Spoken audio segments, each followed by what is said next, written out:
नमस्कार दोस्तों, केंद्रीय गृह मंत्री अमित शाह रविवार को भाजपा प्रत्याशी रविंद्र रैना के समर्थन में प्रचार करने जम्मू कश्मीर के नौशेरा पहुंचे। उन्होंने जनसभा में प्रमुख रूप से आतंकवाद के मुद्दे पर कांग्रेस और फारूक अब्दुल्ला को घेरा है। उन्होंने इस बात पर जोर दिया कि प्रधानमंत्री नरेंद्र मोदी की अगुवाई में आतंकवाद अब अपनी आखिरी सांसें गिन रहा है। उन्होंने विधानसभा चुनाव में घाटी की जनता से रविंद्र रैना के पक्ष में मतदान करने की अपील की।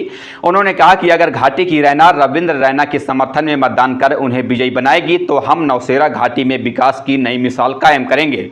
जनसभा को संबोधित करते हुए अमित शाह ने आतंकवाद को घाटी से जड़ से खत्म करने की दिशा में प्रतिबद्धता जताई है। उन्होंने इस बात पर जोर दिया कि हम घाटी में लोगों को शांतिपूर्ण जीवन देने के लिए आतंकवाद को जड़ से खत्म कर देंगे।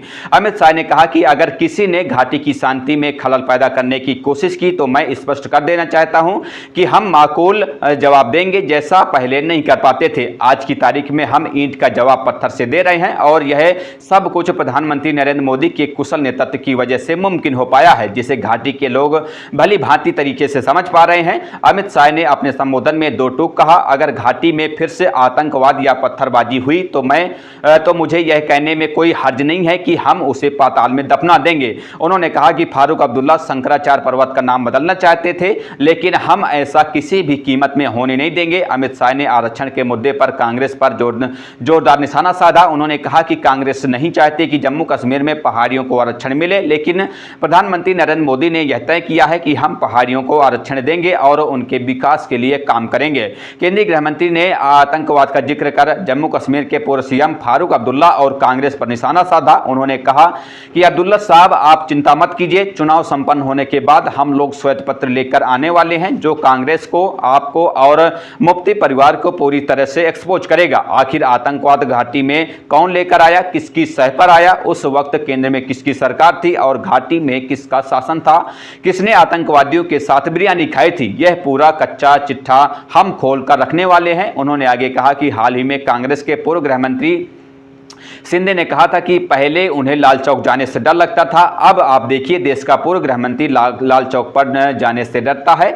कोई बात नहीं शिंदे साहब, अपनी अपनी फितरत होती है, लेकिन मैं अब गृह मंत्री हूं। मैं आपसे कहता हूं कि आप पोतियों के साथ लाल चौक पर जाइए, आपका कोई बाल भी बांका नहीं कर सकता। अमित शाह ने कांग्रेस को आड़े हाथों लेते हुए कहा कि यह पार्टी घाटी में फिर से आतंकवाद को स्थापित करना चाहती है। घाटी के लोग आज की तारीख में चैन की नींद सो रहे हैं, चौतरफा शांति की बयार बह रही है, लेकिन कांग्रेस की मानसिकता देखिए कि वो फिर से घाटी में आतंकवाद को वापस लाना चाहती है। लेकिन मैं स्पष्ट कर देना चाहता हूं कि जब तक केंद्र में नरेंद्र मोदी की सरकार है तब तक कांग्रेस का यह ख्वाब किसी भी कीमत पर मुकम्मल होने वाला नहीं है।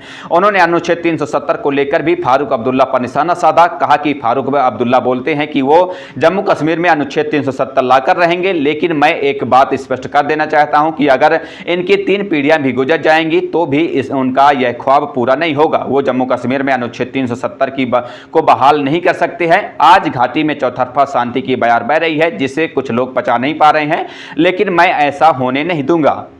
बहरहाल इस खबर पर इतना ही, मिलते हैं किसी नई खबर के साथ, तब तक के लिए बहुत बहुत धन्यवाद, शुक्रिया।